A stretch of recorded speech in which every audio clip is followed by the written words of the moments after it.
You know, it feels like we say, what a week in Lansing every week. This passage this week of the red flag laws and the gun control package, and this really has been a 3-month legislative run. It has been a massive policy shift in Michigan. So what's next? Joining me now to talk about it is Caitlin Bush. She's the assistant editorial page editor of the Detroit News. Caitlin, it's always good to see you.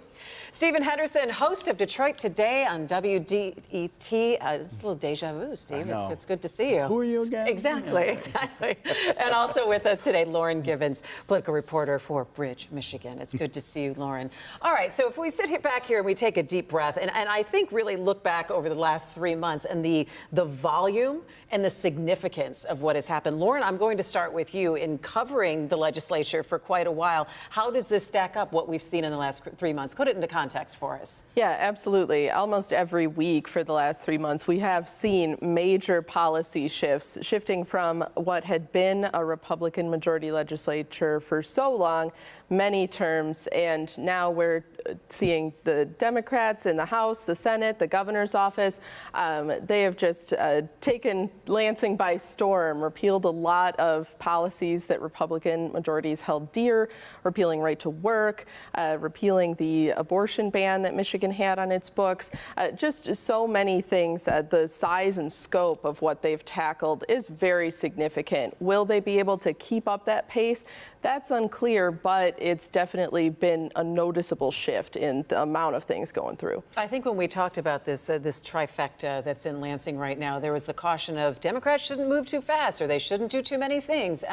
When you sit back and you look at everything that's transpired, and especially gun control, Steve, in the state, what do you think of? So, I mean, I was worried that Democrats would have forgotten how to run the legislature because they hadn't been in charge in such a long time. And there was real apprehension, I think, about that. How would you pull the levers to get things done? Joe Tate and the leadership in the House in particular, I think, has shown, look, they're ready to do this. And it's also what voters expected, I think, putting them in control the way they did.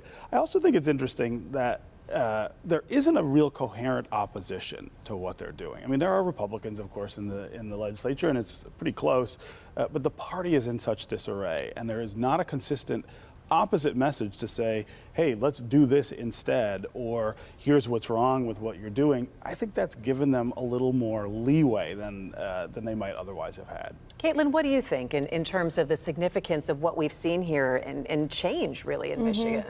Yeah, I mean, I think Democrats have been waiting many decades to do exactly what they're doing, and they got the referendum to do it. I think there's been quite a bit of, there's been some bad faith in terms of bipartisanship. I mean, I don't think anyone really thinks that that's going to happen here. And we've heard from, Republicans saying, look, we've acted in good faith and, they've pulled the bills or they haven't introduced them or whatever after deals have been made. But it just points to the fact that they are aggressively going after this agenda. I mean, they've gone after some economic stuff. I think now we'll see some education moves, like Lauren said, abortion, Elliott Larson. These are big things that they've been waiting for a long time to do, and they are going full steam ahead. I think the risk is, their vulnerable members are going to be up for election again really soon. And they've had a popular mandate behind some of what they've done, I think particularly the gun legislation, but not necessarily everything they've done. And so we'll see how that plays out in the next election. Lauren, what's the most significant thing that you think that you have seen in the last 3 months? I mean, I think from the voters, the public's perspective, probably the gun legislation. Clearly in Michigan, we had seen shootings in Oxford, more recently at Michigan State University. These were bills that had been in the works by Democrats for a long time. These weren't necessarily inspired by the shootings that we saw in Michigan. No, a lot of them they had put up and it had gone nowhere. Correct, yeah. So they had the opportunity. They had been planning on taking it. Michigan State happened and they accelerated that timeline. So I think from a public perspective, those would probably be the most significant at this point. Steve, Caitlin said something about the good faith negotiation, and when you finally have the majority, and you talked about this, does that pretty much go out the window, or the Democrats say, look, I mean, this is just what we have now? They had to take the opportunity. Republicans are not going to work with them on most of the stuff that they need to do or want to do for their base. And again, the disarray on that other side, I think, makes it really difficult to craft a coherent message about what would they want, what would they want to do. You know, the idea of overreach is always kind of the danger, and they will have some close elections next year. But again, the Republicans have got to get themselves together, get candidates to get behind this kind of chaotic party. I don't know.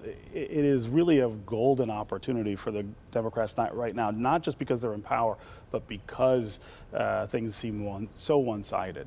Well, we did see this week, Caitlin, some Republicans coming out against changing the law that would make it, make it illegal for unmarried people to live together. You had 9 Republicans oppose that. And then we saw Christina Caramo, the head of the Republican Party in the state, speaking out against the incentives for Goshen on the west side of the state. So you do still have some, some raising of the voices here on the Republican side. Yeah, I think there's a bit of a schism between the Republican Party, in the general electorate, and then the Republicans in the legislature. I mean, legislative Republicans are frustrated that they can't get more of their economic agenda through, that they can't get some more sense into this. But then you see things like the cohabitation bill and, understand where people are coming from on that. But in this political environment, it's just too big of a risk. And it's unfortunate that they kind of stuck their neck out there, because these culture wars, Republicans are just losing over and over again on them. And they really need to tone it back and focus on the economic stuff, because that's where the real risk is coming in right now. That was an eyebrow raiser, I think, for everyone,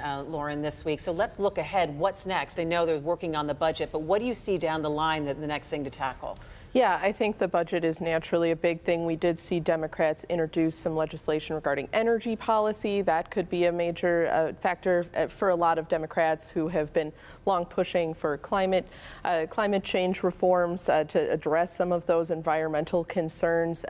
But I think as far as any major policy issue goes, it may not be quite so simple as getting to 56 votes in the House or 20 votes in the Senate. A lot of these things are a little bit thornier, could require more bipartisan collaboration to get a majority. So I think we saw a lot of interesting, very quick movement, but it may take longer for any other initiatives. And you had 2 Democrats who were running for mayor of their hometown, so you might see a little bit of a dynamic shift there. Steve, I'm going to give you the last word, and just in terms of where this puts Michigan in an entirely different policy situation that we've been in a long time. Well, it's bluer than it's been in a long time, and that elevates some of the leadership to national prominence. We saw Governor Whitmer on national television this week.